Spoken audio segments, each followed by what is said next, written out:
साथियों, कैसे हैं आप लोग। आज मैं एक सीरीज लेकर आया हूँ। क्या सीरीज है?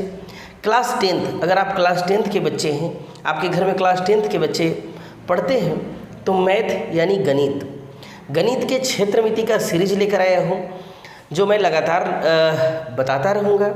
तो आप सभी बने रहें मेरे चैनल पर और सब्सक्राइब करना ना भूलें। तो चलिए देखते हैं क्या है प्रश्नावली 13.1 में। दो घन हो जिनमें प्रत्येक का आयतन 64 घन सेंटीमीटर है के संलग्न फलकों को मिलाकर एक ठोस बनाया जाता है।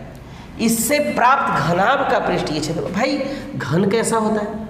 तो घन तो ऐसा होता है, ये देखिए घन। इसमें लंबाई, चौड़ाई और ऊंचाई भी होते हैं। इसको मैं यहाँ पर दिखाने का प्रयास करता हूँ। अगर यहाँ देखिए, ये लंबाई, चौड़ाई और ऊंचाई होती है। इसमें मैं इसे दिखाने का भरसक प्रयास करूँगा। ये देखिए, ये मेरा घन है। इसका दो घन है 64 वाले। तो दो घनों को मिलाकर क्या बना दिया गया? दो घनों को मिलाकर एक बना दिया गया घनाभ। यहाँ देखिए, दो घनों को मिलाकर एक घनाभ बना दिया गया। तो इस घनाभ का पृष्ठीय क्षेत्रफल हमको ज्ञात करना है। अब कैसे ज्ञात करेंगे? दो घनों को मिलाकर एक घनाभ बना दिया गया। चलिए इसको ऐसे समझते हैं। मान के चलिए एक घन, क्योंकि जब तक आप अगर पूरी तरह से न समझें आप इसे नहीं बना पाएंगे। अब चलिए एक और इसी का भाई को बुला लिया गया। तो ये मेरा पहले से 64 था, 64 सेंटीमीटर क्यूब। इसका घन का आयतन क्या होता है बताइए आप? घन का आयतन यानी वॉल्यूम ऑफ ए क्यूब होता है यानी भुजा का पावर 3। तो यहाँ कितना दिया हुआ है? 64 बराबर ए क्यूब। 64 किसका घन है?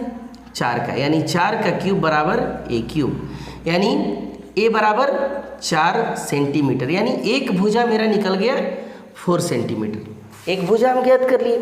अब बहुत ही आसान है। अब दो को कंबाइन कर दिए तो इसका अगर हम ऐसे करें, इस तरह से अगर हम बातें करें तो क्या हो जाएगा? इसका लंबाई केवल चेंज होगा, बाकी तो सब वही रहेगा। क्या? इसका चौड़ाई भी 4, ऊंचाई भी 4, केवल लंबाई 4 और 4 8 सेंटीमीटर हो गया। बस बन गया। यानी लंबाई हो गया 8 सेंटीमीटर, चौड़ाई हो गया 4 सेंटीमीटर, ऊंचाई हो गया 4 सेंटीमीटर। तो इसलिए घन का पृष्ठीय क्षेत्रफल, पृष्ठ मतलब घन, जैसे आप एक ईंट को घन मान सकते हैं। पृष्ठीय क्षेत्रफल जो भाग को हम छू पाते हैं, तो क्या होता है? पृष्ठीय या संपूर्ण पृष्ठीय 2 × LB + BH + LH। 2 का 2, लंबाई कितना है? 8 × 4, जोड़ चौड़ाई कितना है? 4 × 4, जोड़ लंबाई 8 × 4, यानी हो गया 2, 8 चौके 32 + 16 + 8 चौके 32, यानी 2 × 80, यानी 160 सेंटीमीटर स्क्वायर। कितने आसानी से निकाल लिए। देखते हैं दूसरा। आइए हम क्वेश्चन नंबर 2 देखते हैं। दूसरा पढ़िए। कोई बर्तन एक खोखले अर्धगोले के आकार का है, जिसके ऊपर एक खोखला बेलन, खोखला खाली, अध्यारोपित है। अर्धगोले का व्यास 14 सेंटीमीटर है। इस बर्तन की कुल ऊंचाई 13 सेंटीमीटर। तो बर्तन का आंतरिक पृष्ठीय क्षेत्रफल ज्ञात कीजिए। आपको गोला, अर्धगोला, बेलन का ज्ञान होना चाहिए। अर्धगोले के आकार का, अर्धगोला कैसा होता है? इस टाइप का। मान के चलिए ये मेरा अर्धगोला है, हेमी स्फीयर या सेमी स्फीयर। तो अर्धगोला है जिसके ऊपर एक खोखला बेलन अध्यारोपित है। मान के चलिए इसी के साइज का, इसको फिट बैठने लायक एक एक बेलन अध्यारोपित है। ठीक है। अर्धगोले का व्यास, इसका डायमीटर पूरा कितना है? ये 14 सेंटीमीटर। तो भाई अर्धगोले का व्यास, इसका भी डायमीटर हो गया, ये भी हो गया 14 सेंटीमीटर, यानी रेडियस कितना हो गया? यानी हम यहाँ पर एक चीज़ जाने कि अर्धगोले का व्यास बराबर बेलन का व्यास, यानी 14 सेंटीमीटर, यानी रेडियस दोनों का कितना हो गया? 7 सेंटीमीटर। अब चलिए कुल ऊंचाई कितना है?